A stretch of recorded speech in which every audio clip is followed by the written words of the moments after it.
감사합니다.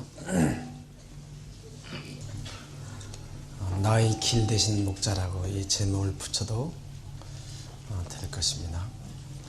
갈라디아 4장 1절 한번 보실까요?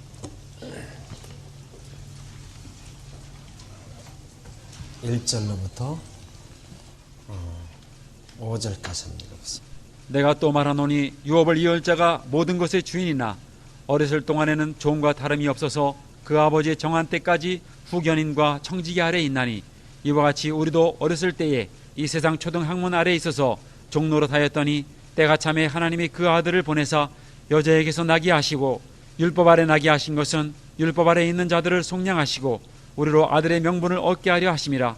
너희가 아들인 고로 하나님이 그 아들의 영을 우리 마음 가운데 보내사 아바 아버지라 부르게 하셨느니라. 내가 또 말하노니 유업을 이을 자, 유업을 이을 자가 모든 것의 주인이나 어렸을 동안에는 종과 다름없이 뛰어놀고 다녀요. 누가 주인이 누가 종의 자신인지 알 수가 없어요. 주인 아들이나 종의 아들이나 똑같아요. 그 아버지 정한 때까지 후견과 청지기 아래에 있나니 오히려 큰 종들이 지배를 받아요. 주인 아들이. 이와 같이 우리도 어렸을 때는 세상의 초등학문에 있어서 종으로 하였다니 때가 참에 하나님이 그 아들을 보내서 여자에게서 나게 하시고 율법 아래 나게 하신 것은 율법 아래 있는 자들을 속량하사 율법 위에 걷게 하려 보내셨다 이 말입니다. 때가 참에 그 아들을 누가 보냈어요? 우리도 아들의 명분을 얻게 하려 하십니다. 너희가 아들인 거로 하나님이 그 아들 보내신 아들의 영을 받아서 우리 마음가운데 보내사 아바 아버지라고 부르게 하셨느니라. 오늘은 이 영생이 여러분에게 전달되기까지의 과정을 조금만 말씀드리려고 합니다. 사람들은 7년 세월 동안 영생이 준비된 줄 알지만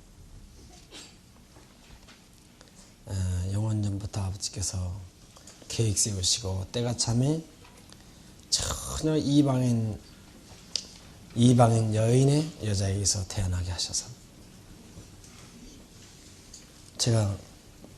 저는 정말 그 전혀 종의 가정에 태어난 것입니다.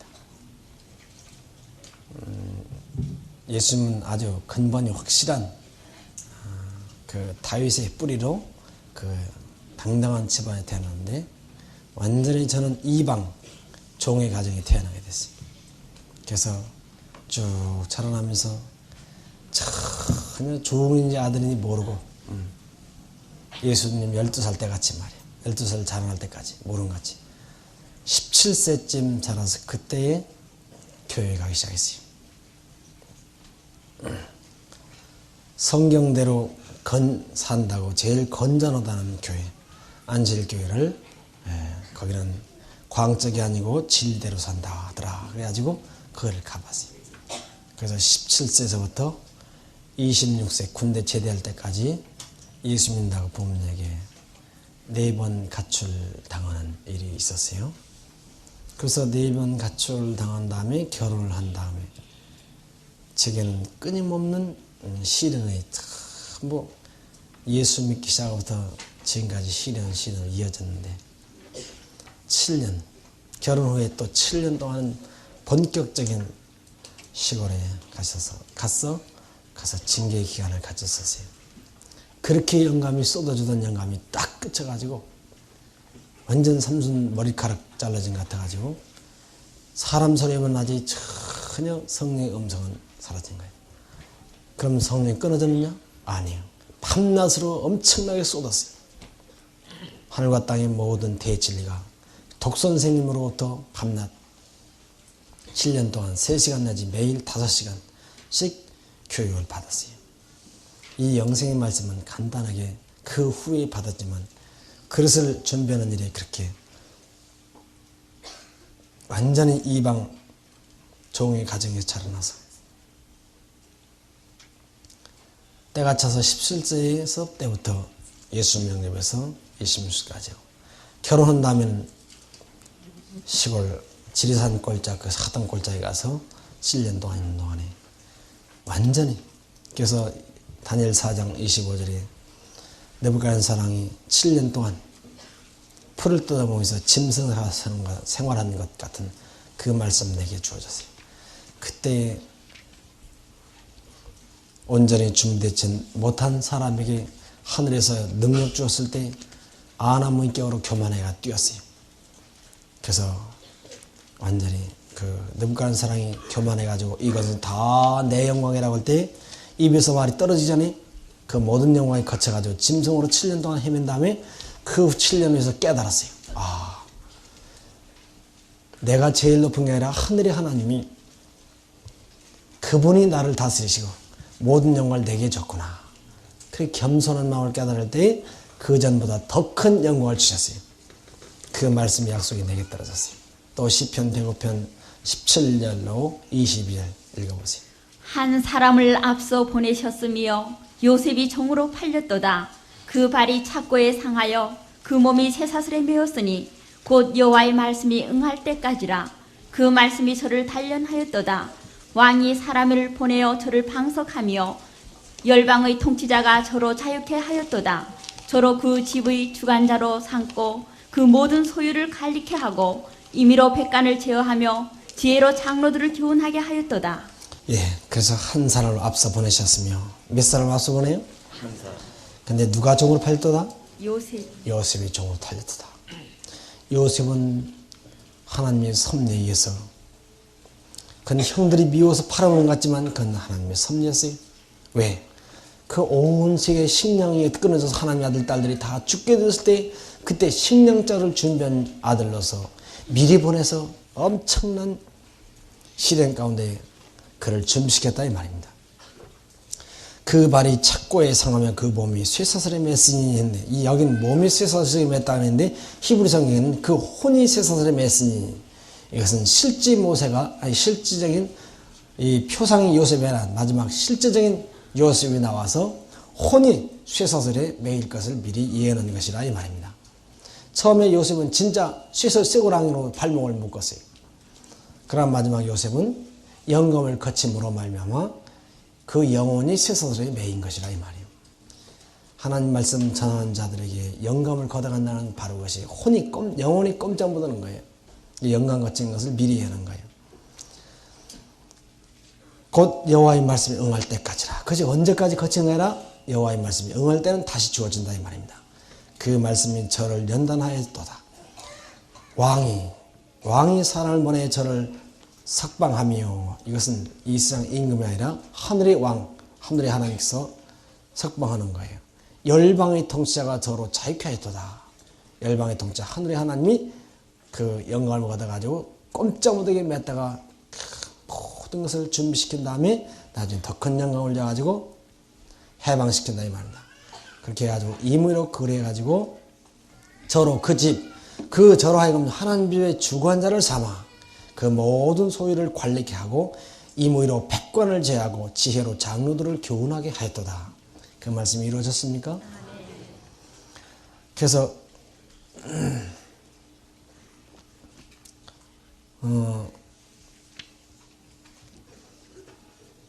14절 15절 보면 사람이 그들을 해하기를 용납지 아니하시고 그들의 연고로 열왕을 꾸짖어 이르시를 나의 기름 분 자를 만지지 말고 나의 선자를 상하지 말라.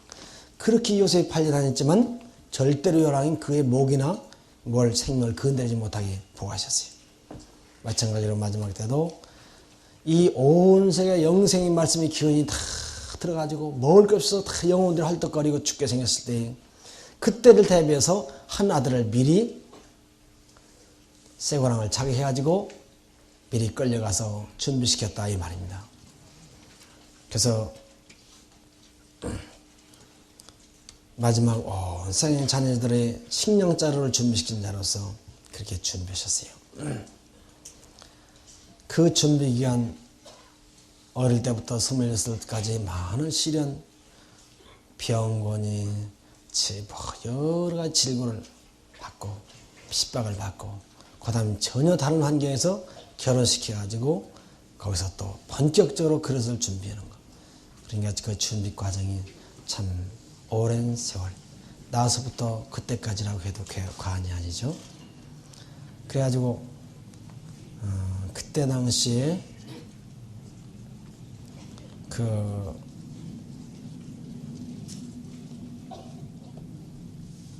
그러니까 저로 하여금 우리 세상에 사는 우리 형제들, 우리 인간들이 걸을 길을 다 맛보게 하신 것 같아요. 저는 어릴 때부터 뭐 밥이 굶으니 뭐 돈이 뭐 가난해가지고 뭐 한다는 거 그렇게 뼈저리게 느끼질 않았어요.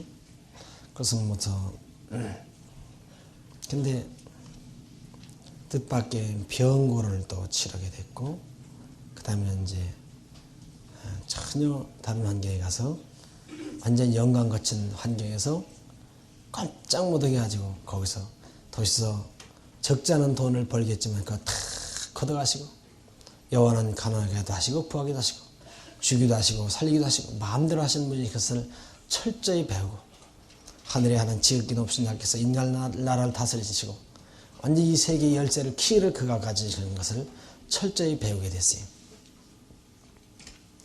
그리고 극심한 가난 가운데서 그러면서도 아버지께서 먹이시고 입혀주시는 체험을 했어요. 그때의 일기장을 조금만 소개해 드릴까 합니다. 이거 부끄러운 일기인데 읽을까요 말까요? 읽지 않는 게 좋을 것 같은데요. 여러분이 앞으로 이런 가난 가운데 지금 처하신 분도 계시고 앞으로 처하실 분이 계시기 때문에 육신의 양식이 우리에게 그렇게 큰 보탬이지 않고 오히려 육신의 가난은 우리에게 큰 사람을 하늘의 그릇을 준비할 수 있다는 것. 여러분에게 그런 환경에 처할 때 용기가 될 수 있도록 조금만 읽어드리죠. 시집의 일기장에 나가서 제가 놀래가지고 20년 동안 쓴 일기를 다 불태버렸어요. 이거 뭐 이제 하여튼 속 창자까지 다 갖다 밖에다가 보여줄 것 같아요. 그래서 에이가 우리 아빠랑 나랑만 둘이 아리야지 해가지고 다 태우는데 거기서 요 몇 가지만 꺼냈어요.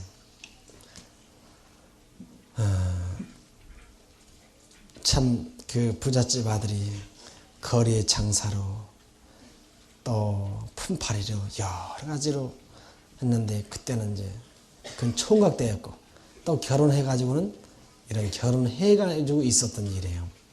1972년도 10월 15일 맑음 일요일, 그때가 7년 생활할 때였어요. 오늘은 큰 길 무너진 데 공사판 일을 나갔다 왔다.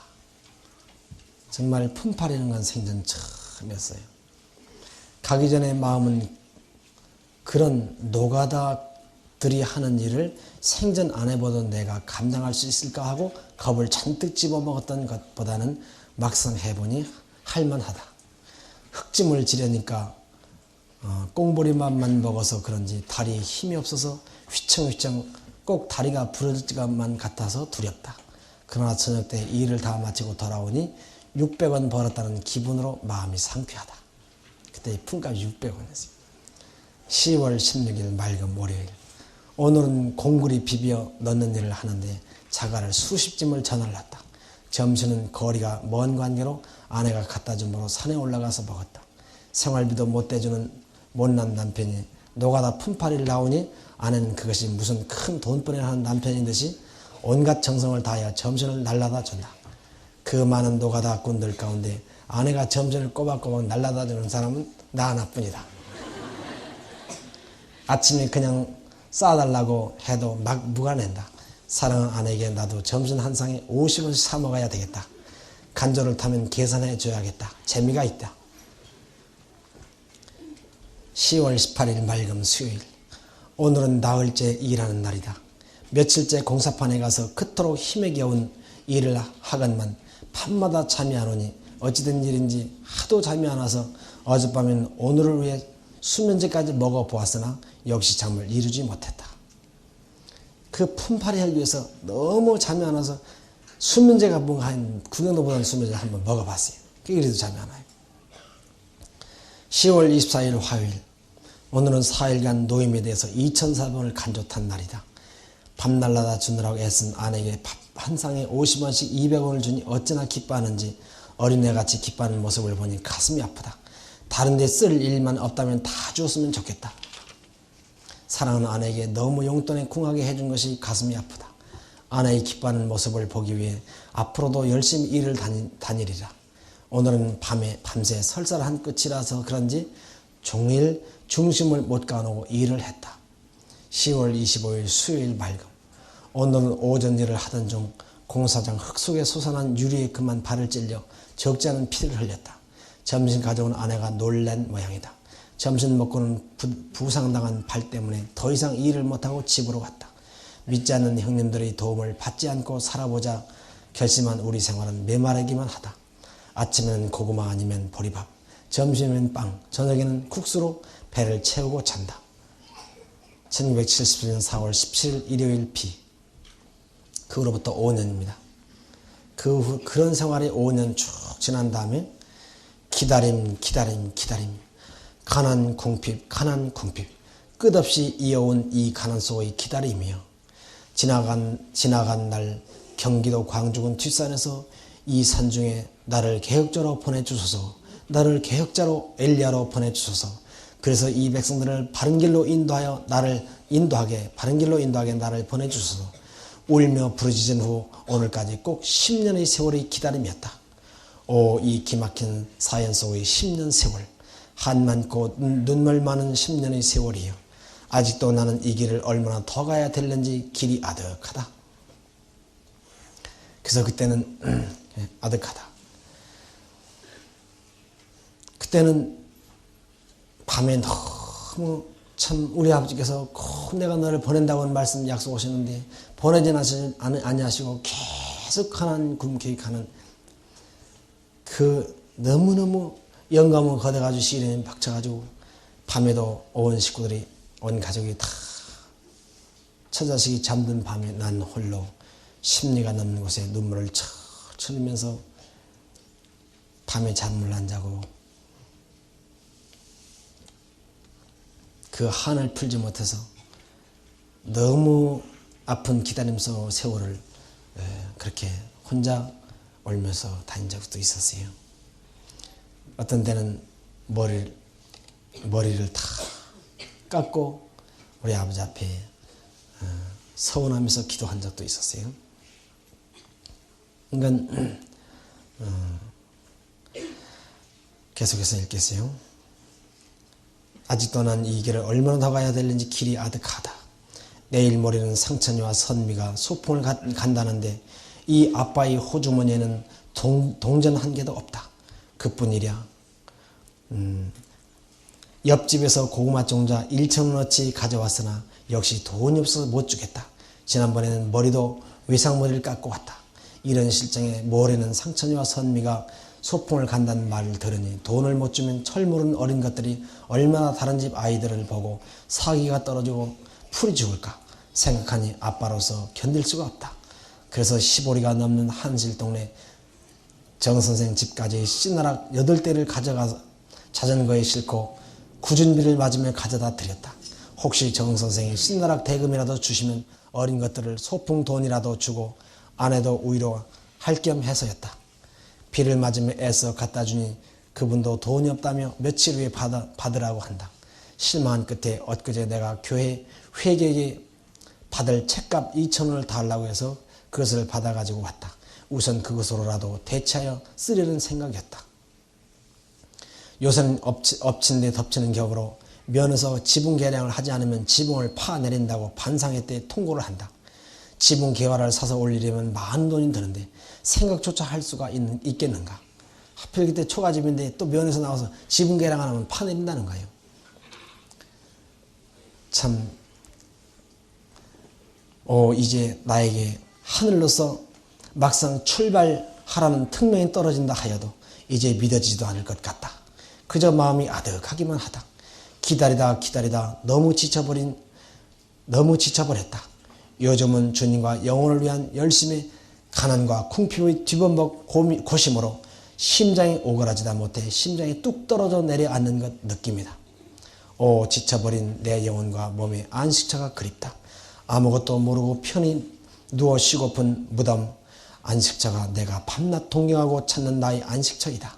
오 평안한 무덤 안식처가 그립다. 10년이란 긴 세월 동안 나를 엘리야로 보내달라고 그 산속에서 막 외치고 우리 아버지께서 온 세계 교회들이 죽으러 멸망으로 가는 그 이상을 보여준 때부터 10년 세월이 그렇게 아무한 응답 없이 말씀은 하늘과 땅에 대진리는 가르쳐주는데 영감 떠나고 그 정말 무시무시한 가난 가운데 내가 지나가게 되었어요. 1978년 1월 24일 10월 30일 1월 24일부터 10월 30일까지 7일간 금식기도 기간을 오늘 마쳤다. 그런 와중에 또 금식을 했어요. 2월 10일 금요일 비. 요즘 와서 내 마음을 가장 심하게 상심시키고 괴롭게 하는 것은 지금 생명의 불꽃이 가물가물 꺼져가고 계신 병석에 누워 계신 고향 대천에 계신 아버님께 1년에 1차밖에 없는 설날에도 차비가 한 푼 없어 가뵙지도 못하는 형편이 이것은 이방인들도 하지 못할 천하의 불효자식이 아닌가.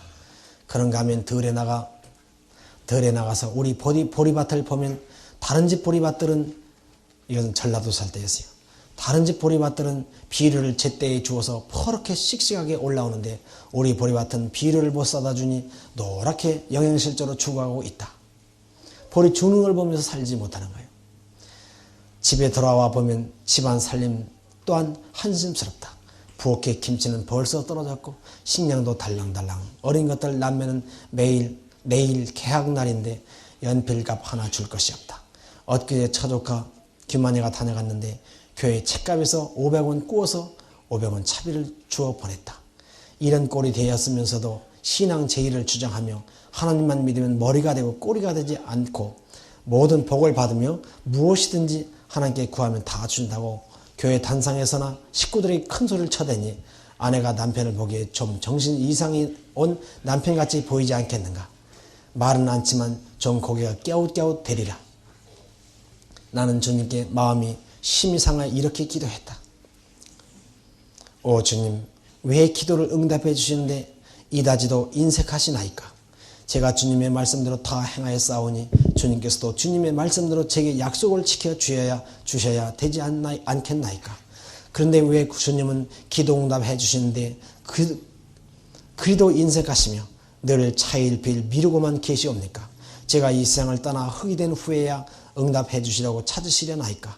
제 청춘이 다 지나버린 후에 아무 낙이 없이 다 늙어버린 후에 사명자로 찾으시려나이까. 주의 거룩한 이름이 다 수치와 욕을 당하여 땅에 떨어진 뒤에 응답하시나이까. 주의 백성들이 조롱멸시를 당하고 다 죽은 뒤에서 응답하시려고 찾으시려나이까. 이 시대의 은혜의 시기가 다 지나간 후에 저를 부르시려나이까. 제가 응답하옵소서. 오늘 소자 마지막으로 부르짖으오니 주의 모든 말씀대로 행하고 주의 계명대로 죽도록 충성하며 살아온 저에게 주님 약속대로 성실히 오늘 갚아주시든지 아니면 저로 더 이상 백성들이 거짓 설교자가 되지 않도록 다른 사역자를 보내서 이 안식일 밤부터 제 대신 교회에 즐겁게 하시고 저는 놓아보내서 처자만을 위해서 조용히 가정이나 돌보며 살다가 마치게 놓아주시옵소서. 주여 이 마지막 기도를 응답하여 주시옵소서. 오늘 저에게 하늘과 땅의 축복들, 성령의 전무후무한 은사들과 몸의 건강과 천만금을 주셔서 하나님과 중생들을 위해 봉사하는 자리에 나아가게 해 주시옵소서. 주님은 창조시오니 오늘 능히 쉽게 10번이라도 내려주실 수 있으신 분이시옵니다. 아니면 저로 제발 물러가서 조용히 홀로 살다가 마치게 붙드신 손을 놓아 주시옵소서. 예수 이름으로 간절히 탐험하옵나이다. 그때 또 제가 이 용사가 외톨배기 용사가 됐기 때문에 제가 이런 글을 써봤어요. 찾아봐도 알 수 없네. 우리 부대 어디에 있나. 옷과 모자 없는 군인 길도 잃어 못 찾으니 정말 딱한 군인일세. 어찌하랴 정말 딱한 이 군인을 그 누가 보호하여 부대까지 데려다 주랴. 오직 성령 인도자일세. 가도 고달픈 길 외로운 길 군인의 길 몸과 마음은 급하지만 아직 먼 길 구곡의 길 동정 가는 군인 일세 73년 6월 26일 사찰의 바뀜도 없던 수년간 계속된 기나긴 겨울 속 머나먼 남쪽 산도 설고 물도 설고 인적 없는 낯선 산기슭에 외롭고 서럽고 배고프고 추워서 꽁꽁 얼어붙은 날개 어린 작은 새 마음속 사무치게 원이 된 자기 소원 이룰 날 그날을 기다리며 이제나 저제나 안타까이 눈물 짓는 어린 작은 무명새 꼼짝 않는 다리와 얼어붙은 날개를 까닭여 보고는 더욱더 한숨 지는 작은 무명새 인자하신 아버지 하늘의 하나님 당신의 따뜻한 입김 인자로신 포근한 입김으로 여기 어리고 작은 새의 꽁꽁한 다리와 날개를 녹여 주옵소서. 당신의 입김에 녹여진 날개로 부드럽고 가벼운 날개로 저 넓고 푸르른 높고 드높은 장공을 마음껏 높게 넓게 그리고 멀리 힘차게 한없이 끝없이 날고 또 날고 팔아 당신의 따뜻한 입김으로 당신의 인자한 입김으로 녹이사 부드러운 작은 날개로 날아가게 하여 주옵소서. 경상도 산속에서 때를 기다린 작은 무명새 명호. 그래서 이란 혹독한 그 훈련을 쌓은 것은 바로 여러분에게 이 영생을 나눠주기 위한 우리 아버지의 본심도 아니고 나의 원래 내 가정이 가난한 것도 아니고 온 세상 만민 바로 여러분에게 영생을 나눠주기 위한 아버지의 사랑의 섭리였던 걸로 알고 있습니다. 그래서 그러므로 저는 인간의 슬픔도 겪고 인간의 고독도 겪어보고 인간의 가난도 맛봐보고 인간의 사랑도 맛봐봤습니다. 인간의 부함도 맛보고 인간의 질병도 맛봐봤고 인간의 뼈 부러짐도 맛보고 심지어 저는 여러분을 위해서 감옥의 길도 닦아봤습니다. 그래서 여러분이 이 땅에 저 하늘까지 가시는 모든 길을 제가 닦아놓지 않은 길은 없는 것입니다.